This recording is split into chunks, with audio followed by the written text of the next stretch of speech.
Making fun of someone with a disability is retarded.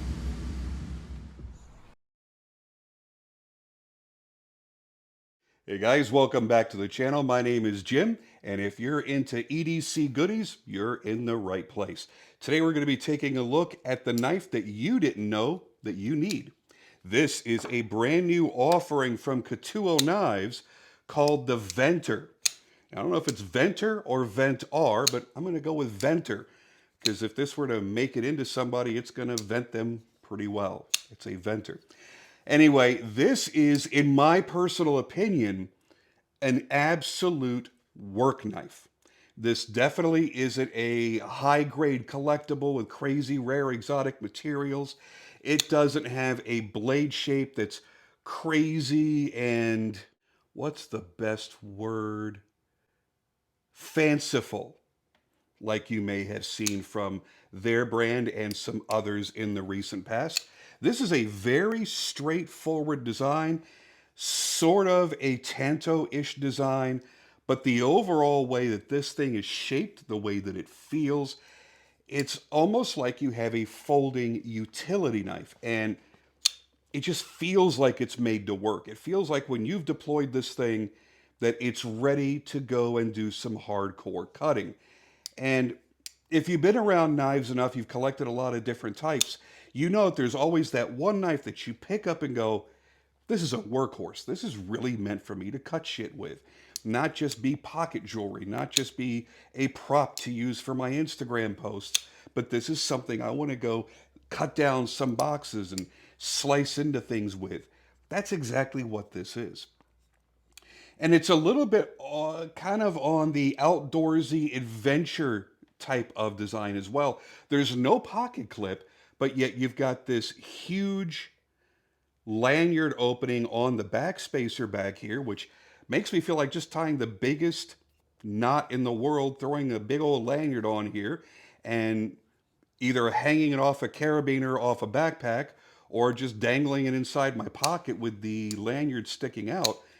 It just feels like it's just that grab it and cut with it and throw it back in kind of deal.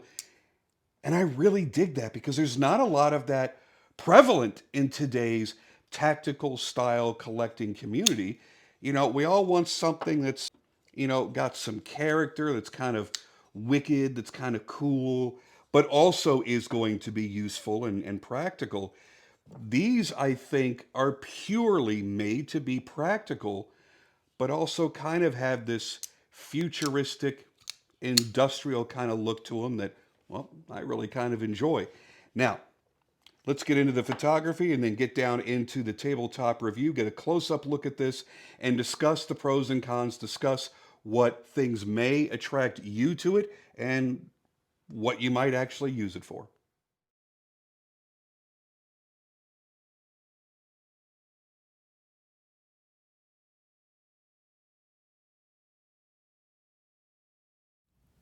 All right, some close-up looks at the Ketuo KT VENTR. And not to belabor the point, I know it's something that I brought up in the intro, but in my opinion, this is an all-out work knife or hard-use knife, duty knife. It just looks tough. It looks like a hard worker and has zero extraneous design cues or doodads of any kind. It's just straight to the point. I'm a knife. I cut shit. Let's do this. Now, I tend to favor the orange.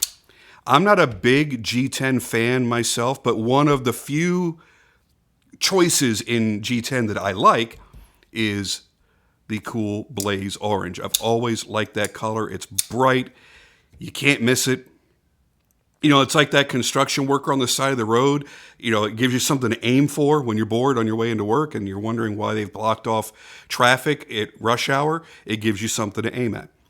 I like it because it's bright. I'm never going to lose it. It's sitting somewhere in the corner of the room. Boom, it's like a beacon of light.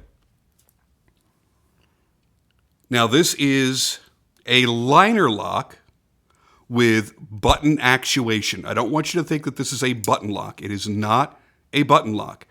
You look at it and go, "Oh, what's a button lock, dummy? There's the button. You press it and unlock. Duh." Nope. This actually is a liner lock, and you can access the liner lock as well. If you'd prefer to do it the old-fashioned way, you certainly can. Let's give you a close-up here. Zoom in. There is that liner lock.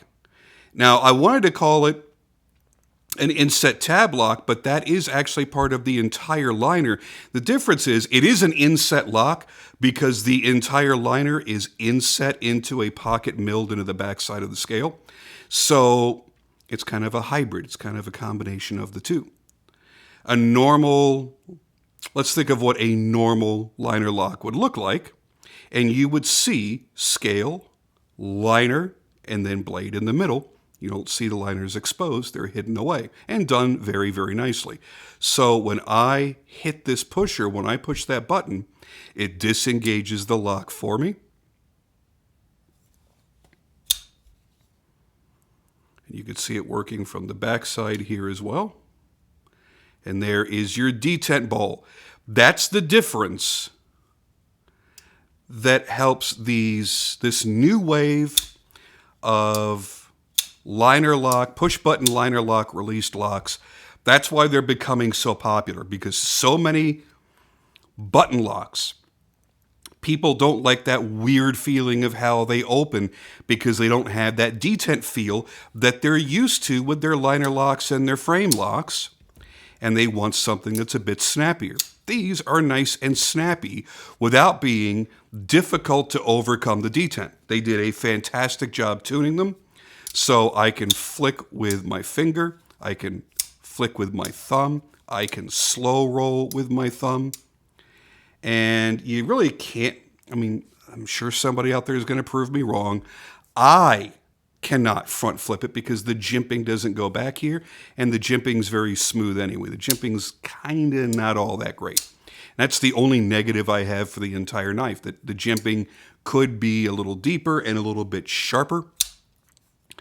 Now, you might think that not having a pocket clip is going to be a big deal. For me, it's not, because, again, I see this as more of a work knife. This may be sitting in your toolbox. It may be in the center console of your work truck. It may be hanging out in your back pocket with a big, fat, old 550 paracord lanyard hanging off the back of it. So you can just grab it, bring it out, flick it, cut the stuff that you got to cut, and then put it away. As an EDC knife, yes, I would prefer that it had a pocket clip. But I like the knife so much overall that I don't care. I'm okay with that. I really do like this sort of Tanto design they have going on here.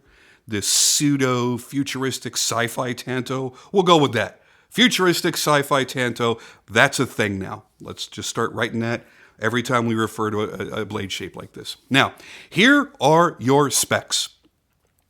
Total length of 6.9 inches, blade length of 2.8 inches, which means it's going to be legal in most restrictive states. Most restrictive states, they want you to be under 3.5 or under 3-inch blade. I know there are some that are even more restrictive, but this should cover you for probably a good number of states. Please check your state laws. Don't take my advice. I am not an attorney or law enforcement. Your handle length is 4.1 inches, and your blade stock thickness, 120 thousandths of an inch thick. 120 thou is perfect for a knife this size. It's lightweight, but it's not fragile feeling. It's going to be very, very slicey with that full flat grind. It's going to do its job and do it well. It's also not adding a bunch of weight and burdening you with whatever else you have in your pocket. And the blade steel, most importantly, it is 14C28N, which is going to be highly corrosion resistant, be fair to moderate on edge retention. So it's a good EDC steel. It's good for pretty much everything all around. It doesn't excel at having an extremely tough edge.